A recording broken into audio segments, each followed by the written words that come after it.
ሰላም ውድ የቻናላችን ተከታታዮች ዛሬ 22 ሲግናል ላይ ዲማ ሆፕ ሪል ስቴት ገንብቶ ያስረከበውን እጅግ በጣም ቅንጡና ሌክዠሪ አፓርትመንት በፍሎር 4 ቤቶችን የያዘው 260፣ 237 እና 290 ካሬዎችን የያዘ እጅግ በጣም ቅንጡና ሌክዠሪ አፓርትመንት ማስጎበኛችሁ ይሆናል ማለት ነው።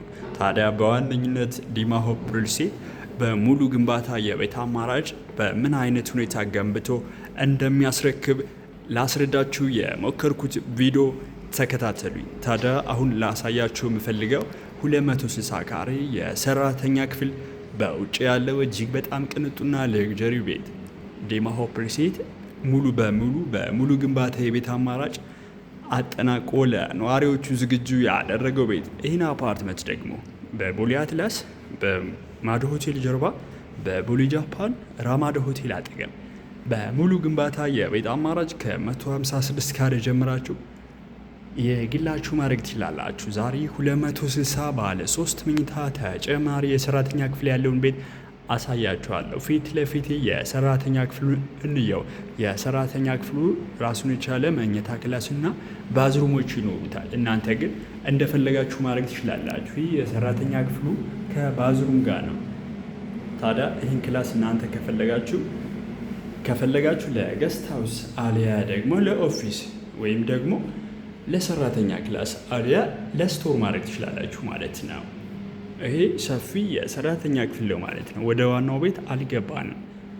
ታዲያ ወደ ዋናው ቤት እየገባን ነው። ይሄ የኮንክሪት በር ከ4 ሰዓት እስከ 5 ሰዓት እሳትን መቋቋም የሚችል 7 አይነት የቁልፍ አማራጮችን የያዘ እጅግ በጣም ቅንጡና የደህንነት ችግር ኢሹ የማያደርግበት ቤት ነው።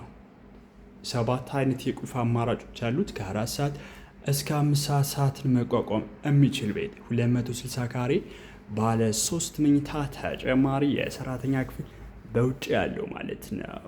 ይሄ የምታዩት ሊቪንግ ኤንድ ዳይኒንግ ሩማችን ወይም ደግሞ ሳሎናችን ነው ማለት ነው። ሳሎኑ ሙሉ በሙሉ የተፈጥሮ ብርሃን የሚያገኝና ዳይሬክትሊ ደግሞ ማውንቴን ቪው አታች የምታደርጉበት ፖዚሽን። ይሄ አዲሱ ቤተ መንግስት ነው ውስጡ ወይም ደግሞ ከተራራው ውስጥ ሌላ ከተማ ቤተ መንግስቱ ማለት ነው።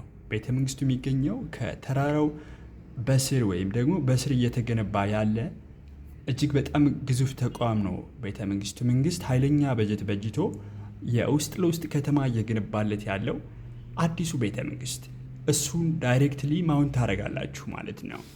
ይሄ አፓርትመንት 260 ካሬ ባለ 3 መኝታ 260 ካሬ ባለ 3 መኝታ ተጨማሪ የሰራተኛ ክፍል ለሳሎኑና ለሊቪንግ ኤንድ ዳይኒንግ ሩሙ ትልቅ ድምቀት ሲሆኑ ደግሞ ኦፕን ኪችኑ ራሱን የቻለ ኢንዱስትሪያል ሳከር የተገጠመለት ምንም አይነት ሳፎኬሽን ሀፕ የማያደርግ አውቶማቲካሊ ሳክ የሚያደርግልን ቴክኖሎጂ ነው። እዩት። ይሄ ኦፕን ኪችን ነው።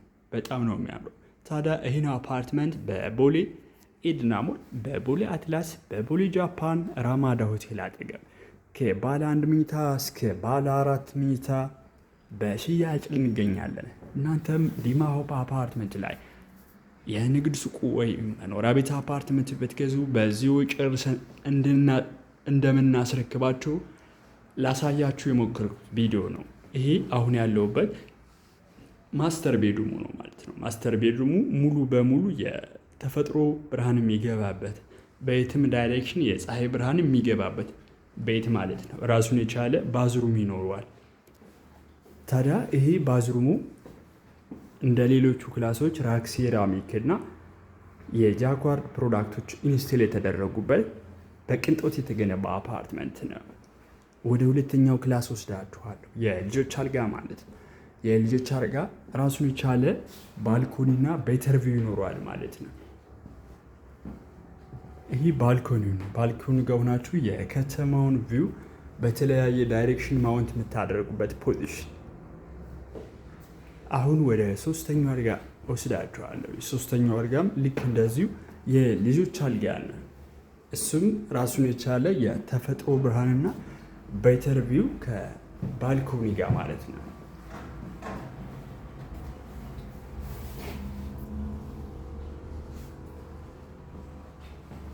ታዲያ ይሄ አፓርትመንት 260 ካሬ ባለ 3 መኝታ ተጨማሪ የሰራተኛ ክፍል በውጭ ያለ ሆኖ ይህ አፓርትመንት ከሰፋባችሁ ደግሞ በቦሌ ኤድና ሞል አለምነሽ ፕላዛ ቀጥል፣ በቦሌ አትላስ ማዶ ሆቴል ጀርባ፣ በቦሌ ጃፓን ደግሞ ራማዳ ሆቴል አጠገብ በሙሉ ግንባታ ልክ እንደዚህ ገንብተን ልናስረክባችሁ በሽያጭ ላይ ነን። እኔ ካሳሁን እባላለሁ። የዲማ ሆፕ ሪል ስቴት የሽያጭ አማካሪ ነኝ። ስለ ዲማ ሆፕ ሪል ስቴት የንግድ ሱቆችና መኖሪያ ቤት አፓርትመንቶች እንዲሁም ስለ አዳዲስ ሳይቶቹ መረጃ ስትፈልጉ ሙሉ መረጃም ሰጣችሁናል። በሌላ ቪዲዮ እስክንገናኝ ሰላም ቆዩ።